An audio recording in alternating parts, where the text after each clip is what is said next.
É o único exemplo que eu conheço em toda a história do Brasil onde uma pequena escolinha de medicina foi tão bem que terminou virando, transformando, fazendo uma enorme universidade. A Escola Paulista, ela criou o espaço que ela ocupa porque ela teve a sorte de ter tido no contexto desses 80 anos pessoas que, a despeito de toda a notoriedade, jamais perderam a humildade. Eu digo para minha esposa que é a minha segunda casa, ela diz não, a primeira. A Escola Paulista de Medicina corre nas veias e artérias, tá ali no sangue da gente.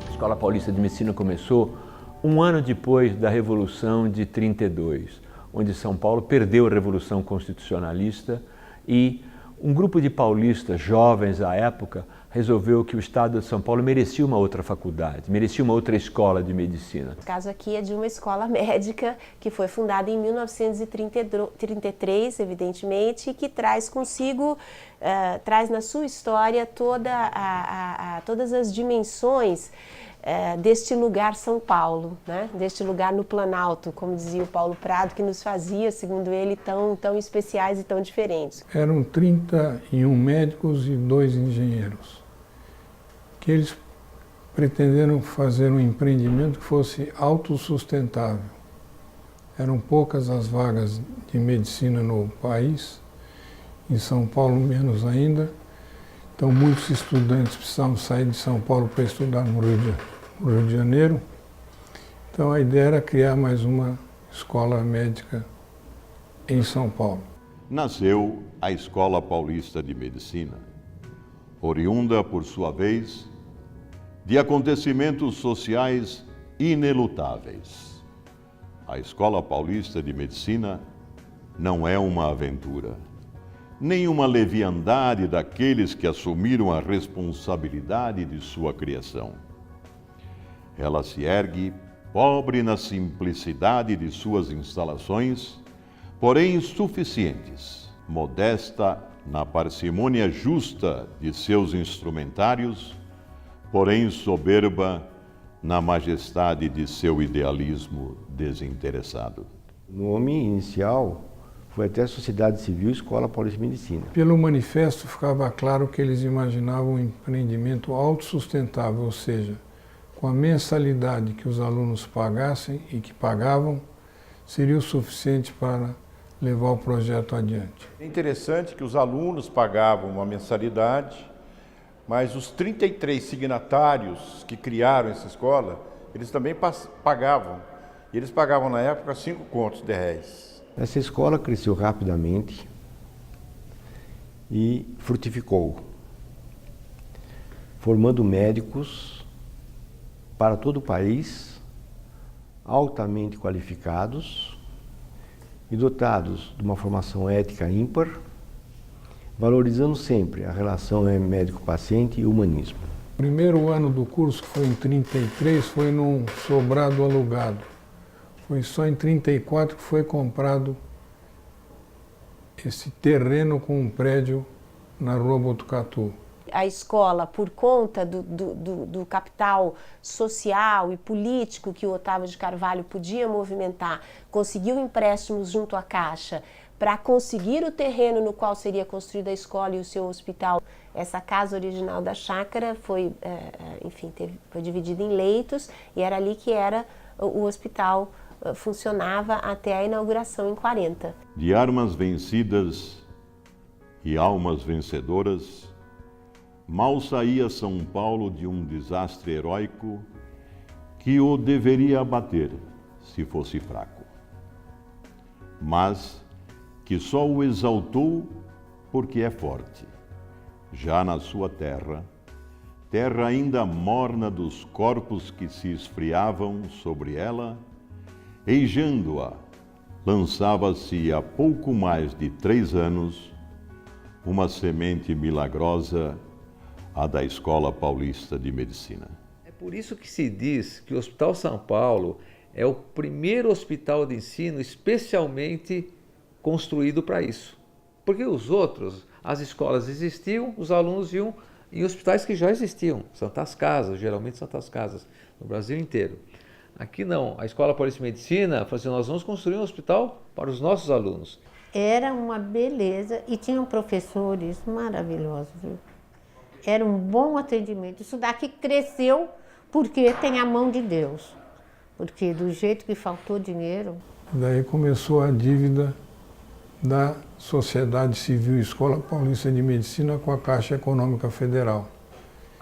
E essa dívida, ela não parou de crescer, se tornou quase que impossível de ser paga. Entendia-se que também para um bom curso de medicina nós tínhamos que ter um bom curso de enfermagem. Em 1939 foi fundada, iniciou o primeiro curso de enfermagem na Escola Paulista, hoje Escola Paulista de Enfermagem, na ocasião Escola das Enfermeiras do Hospital São Paulo. A escola até aquele momento não tinha um emblema. O Lemos Torres, que era o diretor, ele lançou um concurso e o emblema vencedor foi exatamente a proposta de um aluno do 5º ano, que escolheu o quê? O verde por ser a cor da medicina, tanto que o anel do médico é de esmeralda. Escolheu o bastão com a cobra, que é o símbolo da medicina, só que em vez de ter o bastão onde a cobra está enrolada, foi colocado um jequitibá, que é a árvore símbolo de São Paulo. Além do curso de medicina, da construção de Hospital São Paulo, da criação do curso de enfermeiras, também foi implantado o primeiro núcleo de pesquisa, que eram os laboratórios de bioquímica e farmacologia. A Escola Paulista de Medicina tem uma longa tradição em relação à pesquisa. Hoje eles fazem pesquisa na área clínica, na translacional, mas teve início na pesquisa básica.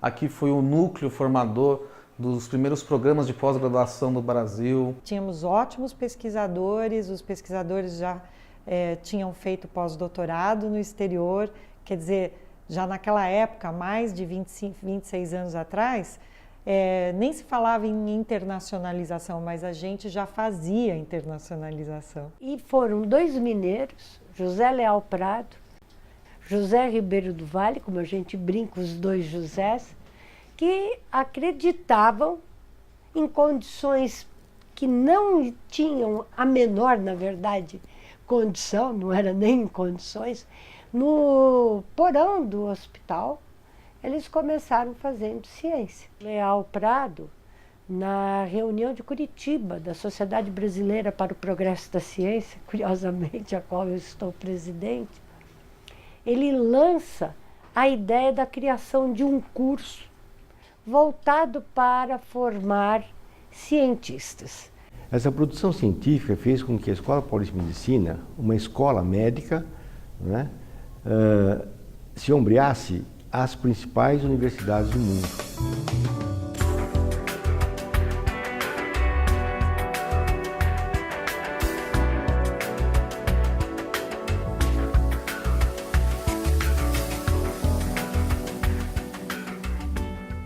Até que vem esta coisa de conseguir politicamente um crédito para quitar a dívida, né? A direção da escola conseguiu da Presidência da República, que naquele ano era o General Dutra, um acordo, quer dizer, não houve perdão da dívida, um acordo que facilitasse pagar a dívida, mas a dívida continuou. Então aquilo deu fôlego para continuar a construção e terminar a construção do Hospital São Paulo. Essa falta de dinheiro, de verba, de dinheiro, era uma constante na escola, né? Os professores trabalhavam apenas pelo espírito de colaboração, de participação, e a remuneração era mínima. O processo de federalização da escola é extremamente dolorido para muitos dos professores, porque eles enxergavam que iriam se colocar dentro do Estado e que iriam perder a sua liberdade. Então, a reunião dos professores que aprovou que a escola empreendesse ações junto ao governo para ser federalizada, a votação foi 14-13, por um voto. Em 1956, na Lei 2172 daquele ano, nós criamos essa condição que vivemos até hoje, né, desses gêmeos siameses inseparáveis, de coração único, inseparáveis. Quando surge essa figura jurídica que a gente chama de SPDM, Associação Paulista para o Desenvolvimento da Medicina, ela passou a existir para gerir o Hospital São Paulo, embora ela já existisse desde 33. Com o tempo, a Escola Paulista de Medicina se tornou pública, mas a SPDM continuou privada. Hoje a SPDM é uma organização filantrópica, privada, de apoio à Escola Paulista de Medicina, ao campus de saúde da nossa universidade. Então o governo pegou um curso de medicina pronto, montado, com professores, prédio, terreno, sem ônus, e deixou para a sociedade civil o Hospital São Paulo e a dívida. A escola sempre teve uma atmosfera especial. Professor, aluno, funcionário, todos são iguais, quer dizer, são todos amigos, estão todos em contato. Quer dizer, a gente tem essa sensação assim, de que nós todos pertencemos a uma instituição que caminha junto. A otorrinolaringologia estava lotada no departamento de cirurgia. Então, nós nascemos dentro de um departamento de cirurgia. A fonoaudiologia, que trata da linguagem, dos distúrbios da comunicação, nasceu dentro de um departamento de cirurgia. Trabalhamos no currículo, trabalhamos em toda a documentação para o curso começar a ser autorizado, credenciado. E assim nós começamos a graduação em fono e seguimos depois as outras etapas, a especialização, mestrado, doutorado. E foi assim que nós fomos os primeiros formadores de professores de todos os cursos do país. Há uma coisa muito característica da Escola Paulista de Medicina, que é o fato de que ela nunca teve receio de enfrentar novos caminhos.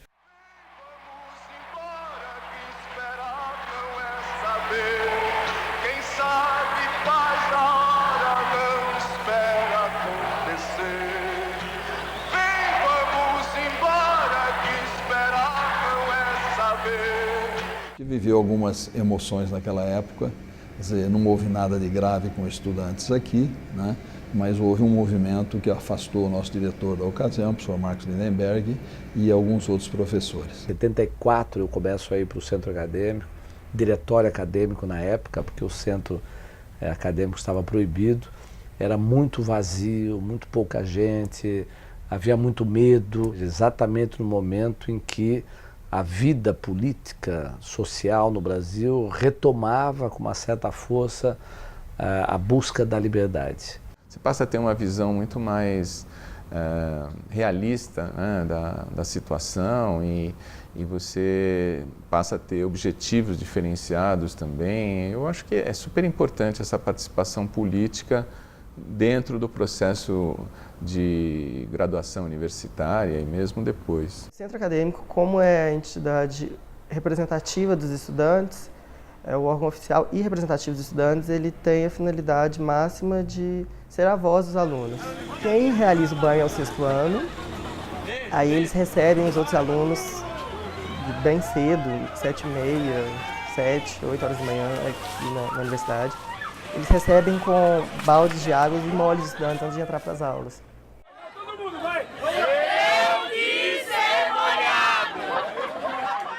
É um espírito bem acolhedor e animador. Durante as atividades do primeiro ano, eles ficam com moicano, aí geralmente fica-se com moicano até a primeira prova de anatomia. Só então que os calouros tiravam. Eu, no caso, mantive por alguns meses a mais. Cheguei a recepcionar os outros calouros de moicano ainda.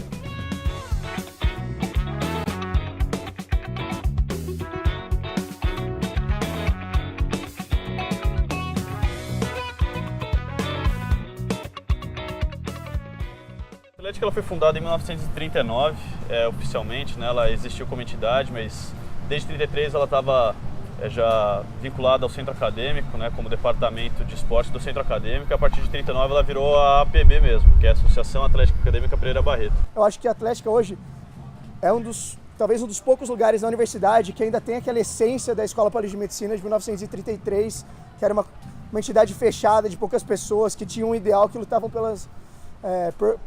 alguma coisa. E acho que hoje a Atlética, na proporção esportiva, é o que traz ainda um pouco dessa essência da Escola Paulista de Medicina. Os alunos têm um orgulho muito grande da escola. Por quê? Para entrar aqui não é fácil. Você sabe que de 12, 13 mil alunos, são classificados 120. Mas eu participava da Pauli-Poli, participava dos grandes encontros da medicina, das grandes Olimpíadas universitárias, ou seja, é realmente uma vida completa. Você vê política, esporte, profissionalização. Eu diria que quase você sai da sua casa e transforma a Escola Paulista na sua casa semelhante à sua casa original. Era tão famosa a Pauli-Poli, essa disputa entre a Escola Paulista e a Politécnica, que havia até um bar e restaurante na Brigadeiro Luiz Antônio, que se chamava-se Pauli-Poli. Aqui dentro da universidade a gente não tem um espaço fechado de uma universidade. Então o espaço da Atlética acaba sendo o único lugar que as pessoas podem conviver, se encontrar e se aproximar, né? Bateria 51.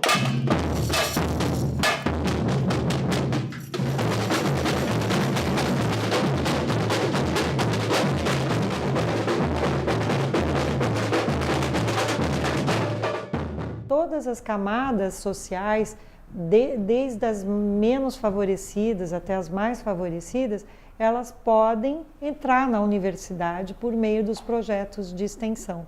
A universidade também pode ir à sociedade por meio dos projetos de extensão. Tem os mais pioneiros, os mais antigos, como o projeto Xingu, que também praticamente vem junto com a história da Escola Paulista de Medicina. No Brasil não tem experiência igual de uma escola médica acompanhar por 50 anos a população indígena. Isso não existe. E mesmo nas Américas é uma coisa que é muito, muito rara.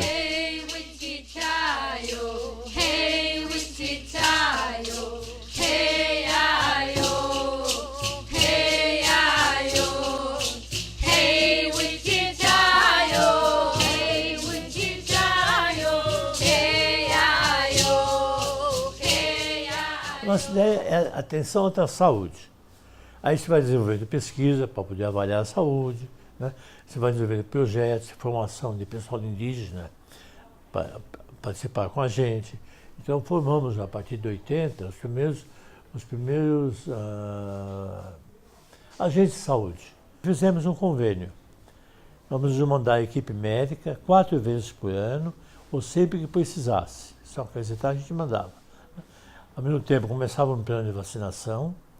E a outra coisa, abrir o Estado de São Paulo como Estado de retaguarda. A universidade surgiu dela mesma, ela não foi criada. Antes de ser chamada universidade, ela já tinha o status de universidade, como escola isolada. Eu fazia parte daqueles que era contrário, porque eu tinha medo de perder a individualidade e o nome e a estrutura da Escola Paulista de Medicina. Eu acho até que foi uma atitude correta do ministro, porque nós nos transformamos na primeira universidade federal exclusiva da área da saúde.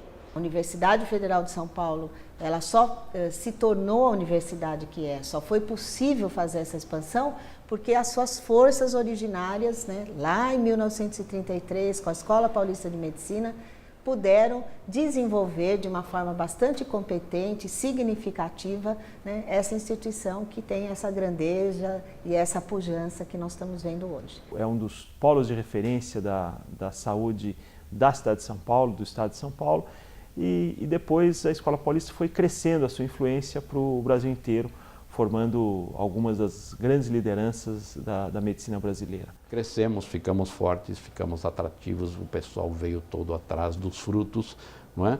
E esquecemos um pouco da raiz e do tronco, não é? Que tinha que dar aquela estrutura toda para os frutos nascerem. A Escola Paulista de Medicina, como em toda a sua história, ela tem a capacidade de se renovar.